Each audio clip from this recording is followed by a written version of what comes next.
आज आपण बनवणार आहोत शेवयांचा उपमा. त्यासाठी लागणारं साहित्य: शेवया, कोवळे मटार, टोमॅटो, कढीपत्ता, मिरची, कांदा, कोथिंबीर आणि आपले सुके मसाले.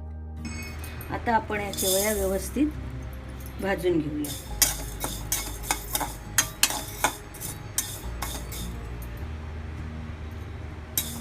शेवया भाजत असताना एक साइडला आपण पाणी ठेवूया.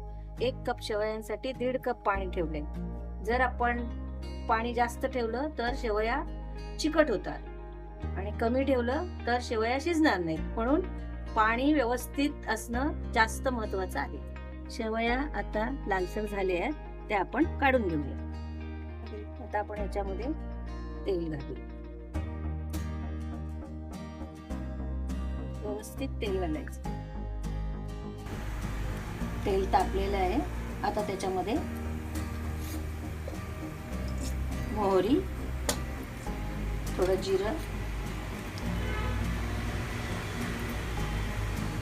जिरं मोहरी तडतडल्यानंतर त्याच्यामध्ये आपण कढीपत्ता टाकूया.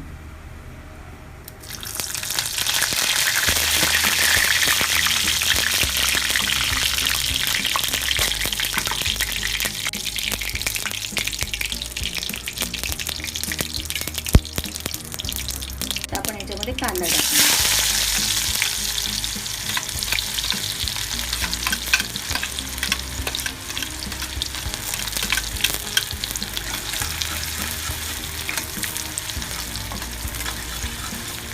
गुलाबी झाला की त्याच्यामध्ये आपण टोमॅटो घालू.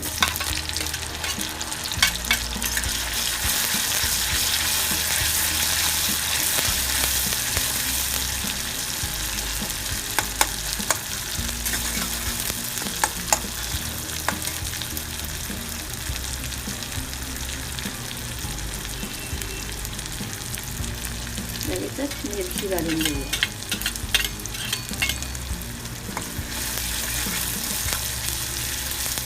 हे दोन्ही एकत्र व्यवस्थित भाजून घेऊया.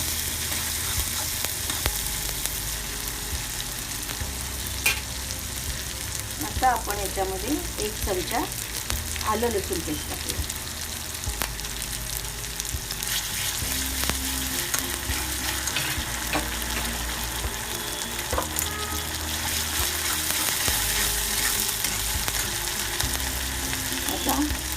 कोवळे मटार, याच्यामध्ये आपण गाजर पण चिरून टाकू शकतो.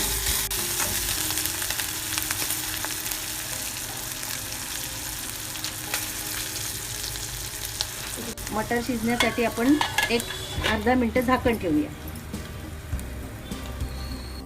झाकण काढूया. मटार शिजले. गॅस थोडा कमी करून मध्ये आपण शेवया भाजलेल्या व्यवस्थित हलवूया.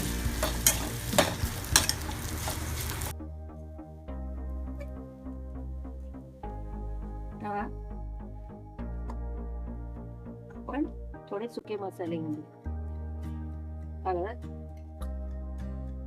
आणि धना जिरं पावडर, मीठ,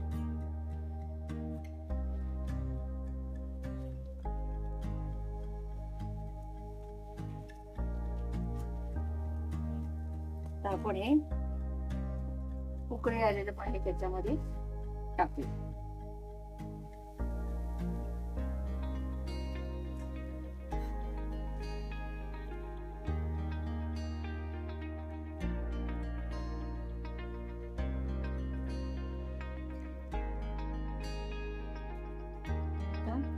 कोथिंबीर, थोडी अर्धी कोथिंबीर थोडी ठेवायची.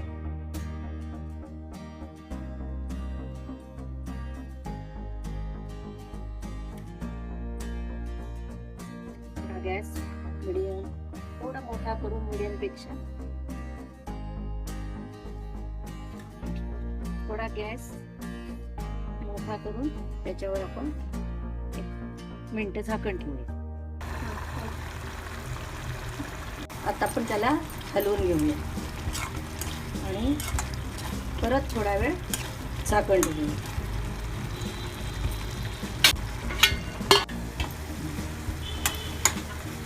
गॅस कमी करायचा, नाहीतर खाली लागेल. आता आपल्याला झाकण काढून ठेवायचं. पाणी कमी होईपर्यंत व्यवस्थित हलवत राहायचं. थोडा वेळ थांबून त्यातलं पाणी सुकेपर्यंत हलवत राहायचं.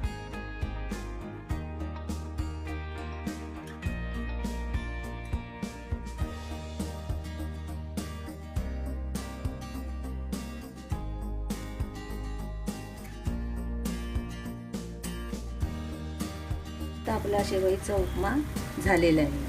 आपण डिशमध्ये घेतल्यानंतर थोडं थंड झाल्यानंतर तो अजून सुकला जातो.